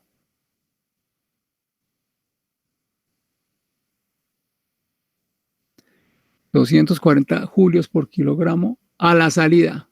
Sabemos que por el camino se pierden 60. Por lo tanto, esta suma debe ser ¿cuánto? 300. Insisto, lo formulan con ecuaciones, bien bonito. Lo simplifican y después reemplazan. A ver qué les da. ¿Sí? A mí me gusta más así, pero eso es porque manejo el tema, lo conozco hace rato. Al principio a uno, cuando empieza a conocer el tema, le da miedo hacer las cuentas así y prefiere hacerlas a la fija apoyado en una ecuación. Entonces, por eso, al comienzo, háganle con las ecuaciones. Eso está muy bien. Podrían incluso irse retando y ir intentando hacerlo así al principio y después corroborarlo con las ecuaciones.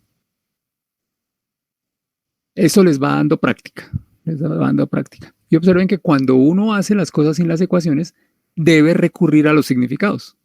Debe recurrir a entender, oiga, ¿qué es lo que tengo que hacer? Yo estoy totalizando aquí, ¿qué energía? Venga, ¿qué formas de energía?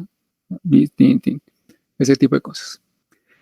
Con la ecuación uno es más mecánico, pero bueno, eso es poco a poco. Retomo el ejemplo. Sabemos que la energía mecánica se disipa parcialmente durante el flujo. Tenemos indicador cuantitativo, alguien nos dio el dato. Al ir de 1 a 2, el agua pierde 60 julios por kilogramo. Tenemos información suficiente para cuantificar la energía mecánica con la que sale, 240. Si salió con 240 y perdió 60 por el camino, tuvo que haber entrado con 300. Eso es lo que habíamos avanzado hasta ahora. Y esos 300 tienen que ser la suma de energía de flujo, cinética y potencial. La potencial es 0 comparada con este 98, porque hay 10 metros de diferencia de altura. La presión la tenemos especificada, 250 kilopascales, luego en este caso son 250 julios por kilogramo. No se les vaya a olvidar que esto es un caso especial donde estamos trabajando con agua, un factor de 1000, y por eso este 250 y este 250 son iguales. De tener una densidad distinta, estas cifras serían diferentes. Tengan cuidado porque si se ponen mecánicos de aquí en adelante, toda la presión me la vuelven energía, diciendo que son iguales. 250 y 250 de presión y de flujo y 0 de 200, perdónenme. Tenemos en la cuenta a la entrada 250 metros cuadrados por segundo cuadrado de energía de flujo y nada de energía potencial. Por lo tanto, el resto de los 300 tiene que estar aquí.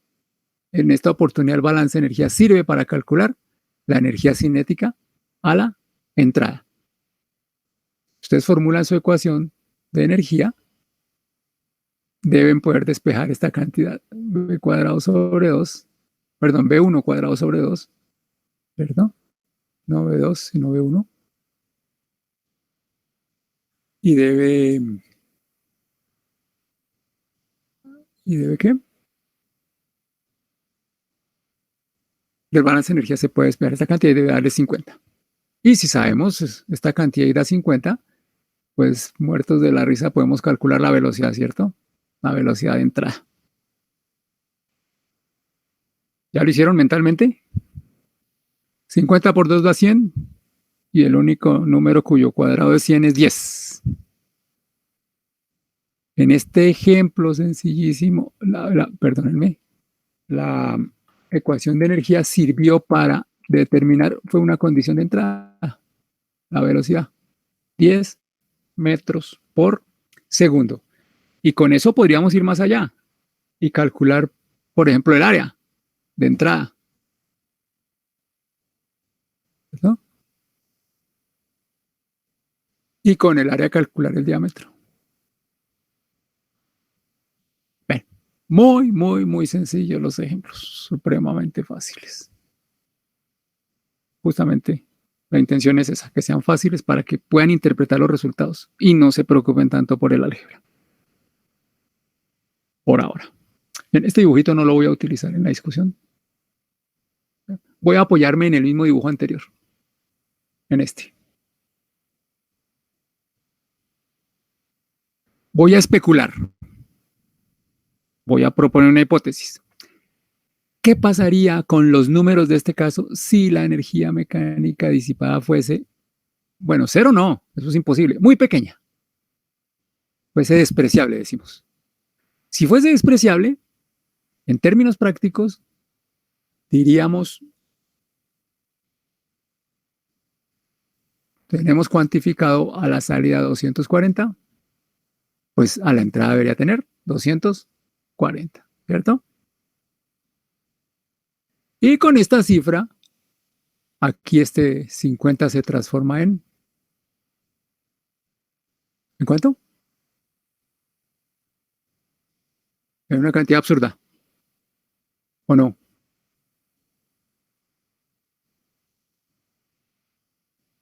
¿Qué opinan?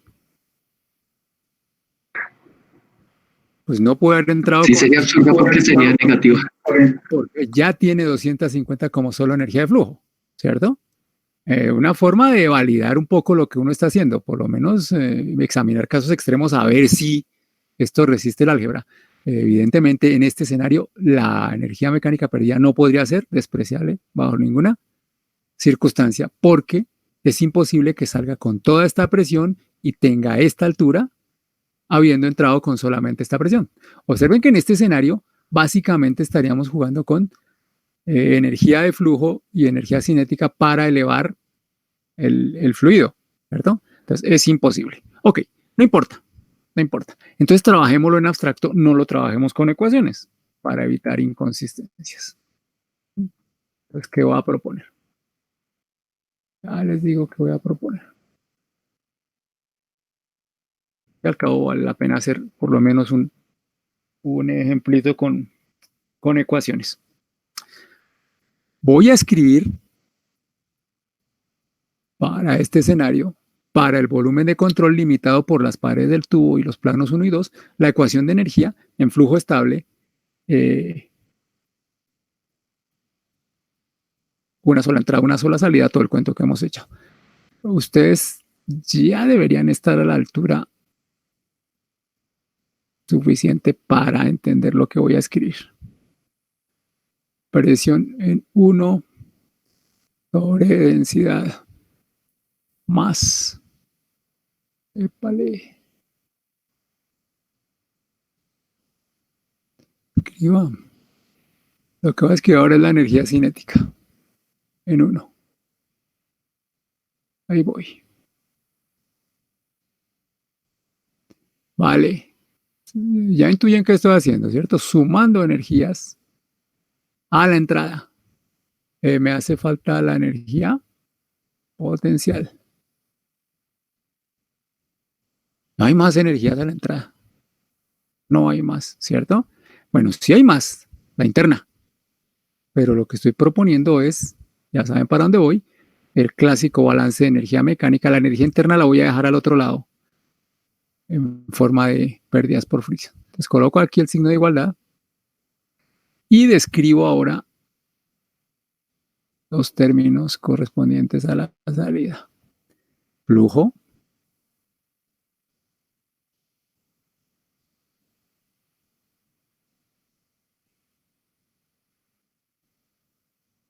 cinética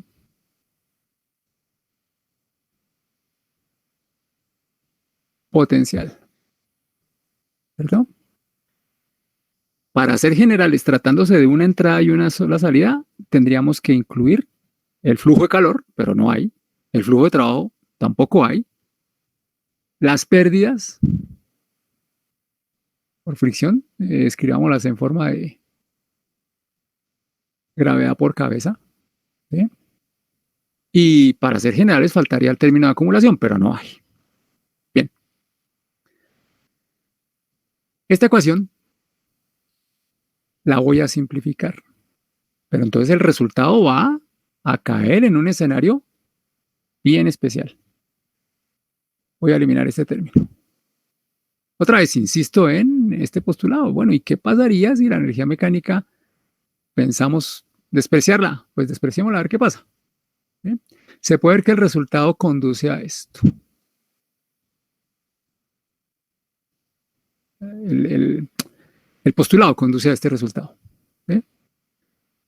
Observen que la expresión es la misma. Se puede ver fácilmente que la matemática funciona, excepto porque los términos de energía cinética cambiaron un poquito, ¿cierto? ¿Qué pasó? Perdieron a alfa y perdieron el símbolo de promedio. Ahora más adelante, si me acuerdan, porque a mí se me va a olvidar, les explico por qué perdieron esos términos. Pero sigamos. El balance de energía mecánica despreciando la pérdida por fricción conduce a esta ecuación. ¿Qué dice? El cambio de energía cinética es igual al cambio de energía de flujo más el cambio de energía potencial. Pero observen que son cambios con signos opuestos. Aquí es 2 menos 1 y en cambio aquí es 1 menos 2. Bueno, remato bien rápido el cuento de la siguiente manera. Si supiésemos las dos presiones, ¿sí?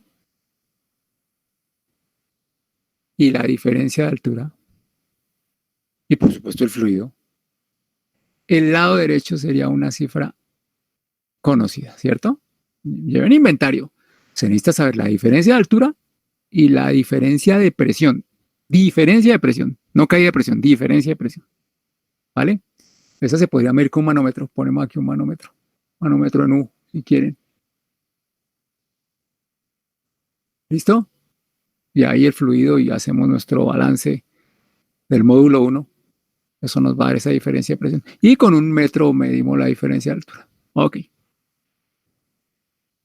Esa información sería suficiente para saber esta diferencia de energías cinéticas. De esa diferencia de energías cinéticas podemos calcular algo importantísimo, muy, muy fácil, observando el siguiente detalle.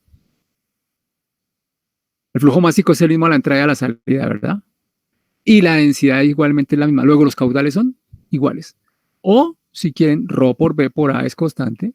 Entonces podemos formular sin miedo, en este caso, velocidad en 1 por el área de entrada igual a velocidad en 2 por el área correspondiente. Lo que significa que las velocidades no son independientes entre sí. Una depende de la otra. Pues de ahí es fácil formular eso, la velocidad en un sitio en términos de la otra.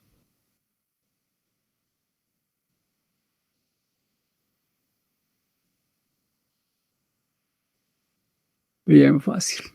¿Mm? Ese resultado lo podemos integrar a la ecuación anterior. Sí.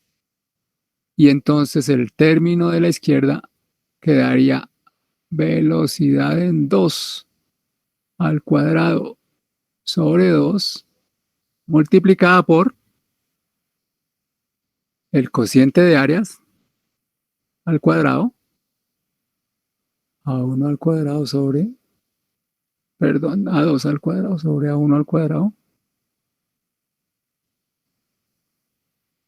Es 2 menos 1.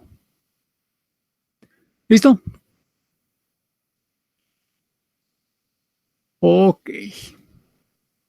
Bueno, entonces, cierro el tema por hoy de la siguiente manera. ¿Sería suficiente medir la diferencia de presión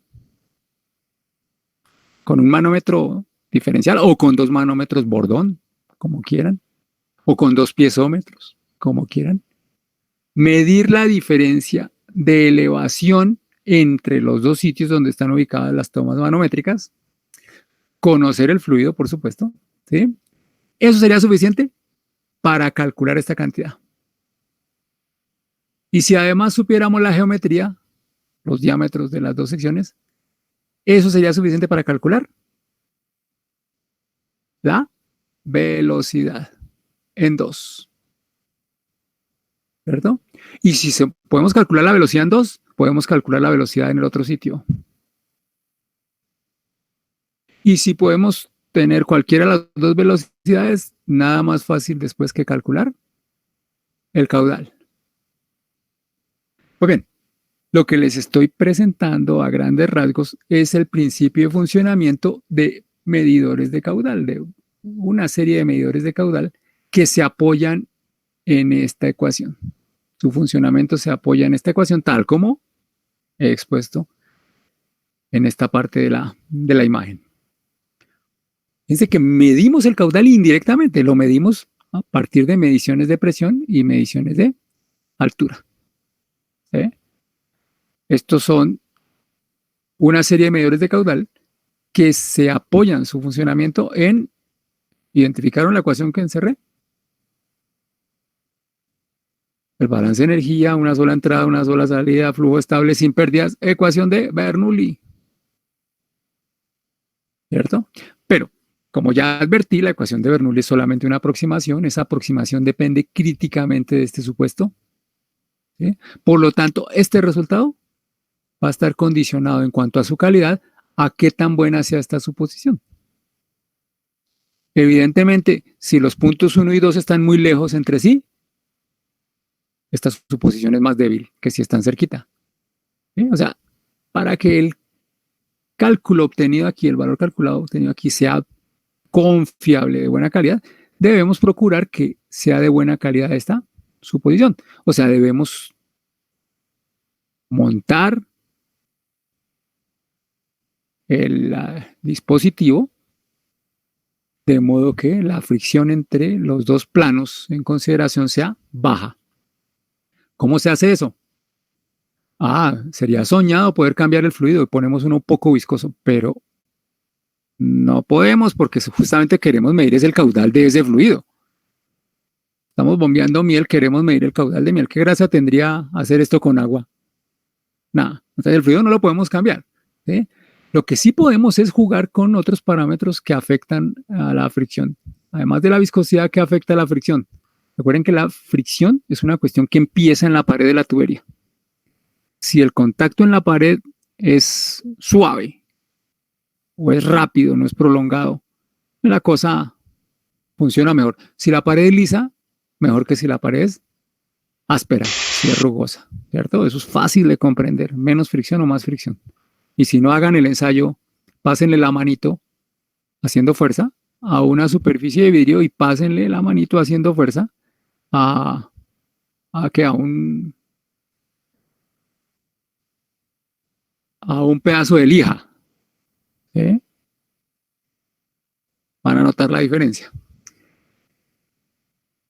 Hay una serie de medidas, ya casi es tiempo de que empiecen a conocerlas en detalle, una serie de medidas que hacen que la fricción se incremente y otras, pues por supuesto en sentido contrario, a que hacen que disminuya.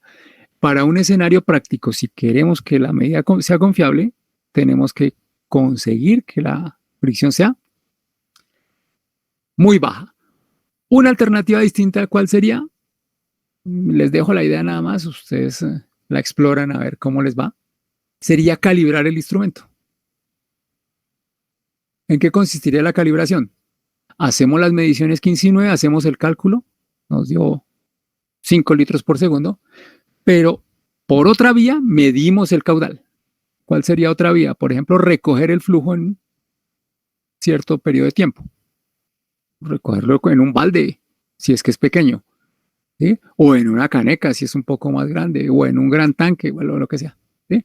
Medirlo de otra manera y comparar las dos cifras, ¿sí? Y hacer las mediciones muchas veces y de esa manera deducir cuál es el error inherente a despreciar las pérdidas en el dispositivo.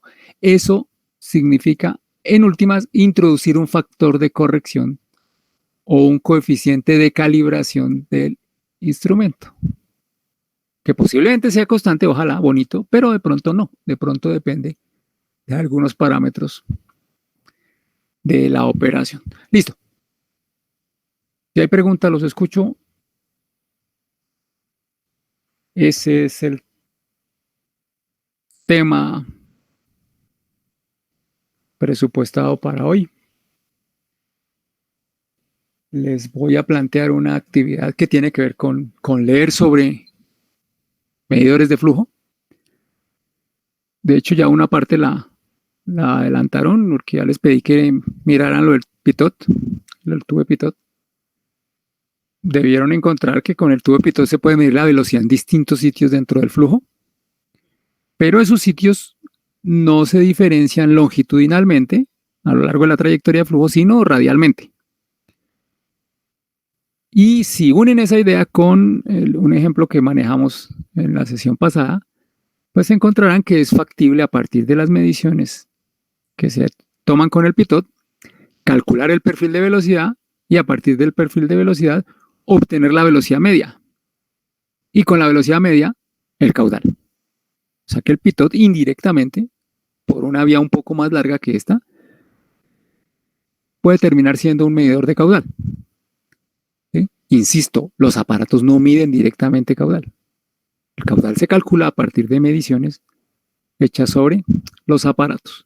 Además del pitot, con este principio funcionan el tubo Venturi, una cuestión que se llama la placa de orificio y otra cuestión que se llama el medidor tipo tobera. Yo les mando las instrucciones para que se empapen un poco de esto que es bastante práctico, la cuestión de los medidores de flujo. Si hay preguntas, repito, escucho. Disculpe, profe, no es con respecto al tema, sino es para preguntarle si es que usted generalmente mandaba ejercicios para estudiar sobre los módulos, ¿sí? Sí. Entonces era para preguntarle qué ejercicios recomendaba como para ir estudiando para el examen que se viene para el sábado para el módulo 1, además de los que ya mandó en un documento. Es que los que mandó Nelson son el taller que entre todos armamos y les enviamos habitualmente, ¿sí? O sea, eso es lo que yo les envío, les comparto siempre. El taller, esta vez lo compartió Nelson para no estar repitiendo información, ¿sí? Son esos. Ok. Gracias. Bueno, ¿algo más?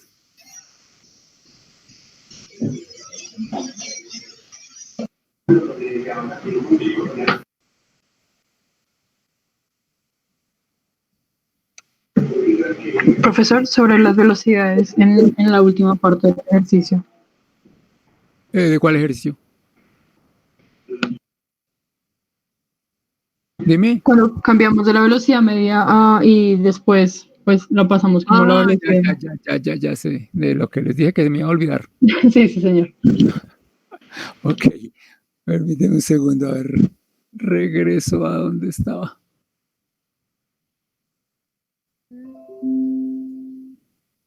La están viendo, ¿cierto? Ahora sí, sí, ya la había quitado.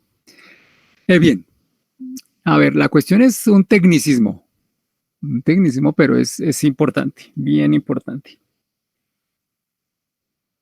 Si somos estrictos y usamos la ecuación de Bernoulli es porque no hay fricción, ¿cierto? Si somos estrictos.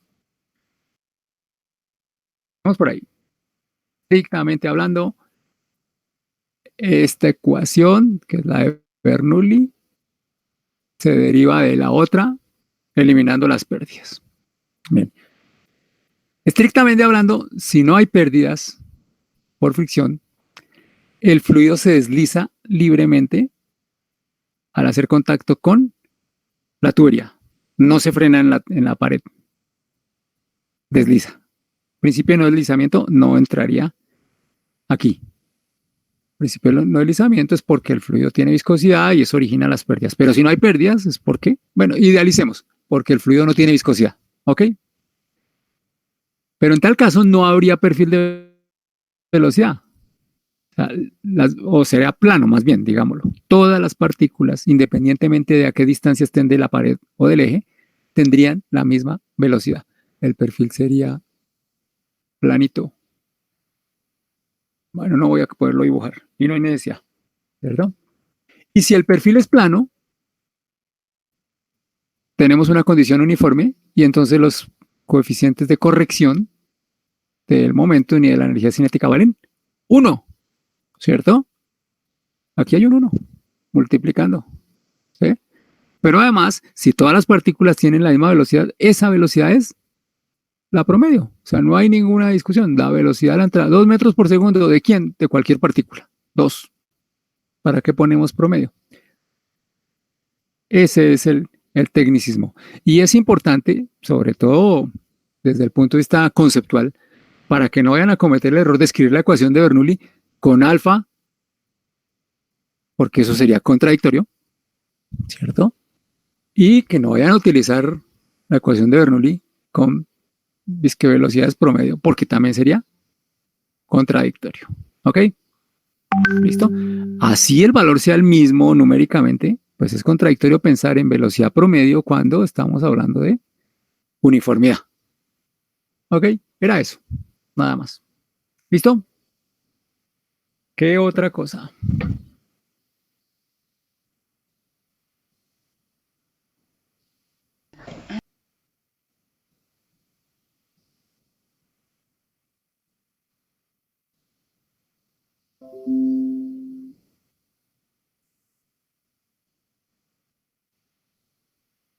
No, bueno, listo. Eso es todo. Entonces esperen por favor las instrucciones para la próxima evaluación. Voy a insistir en que estamos ensayando y dependiendo de los resultados, de cómo nos vaya en ese ensayo y de qué digan las directivas de manera general, no sobre este curso, sino de manera general, pues veremos cómo hacer más adelante. ¿Eh? A ver si modificamos la forma de hacer la evaluación. Ok, sí, vamos a ver. Listo. Eso es todo. Buenos días. Que estén muy bien. Hasta luego, profe. Feliz tarde. Gracias, profe.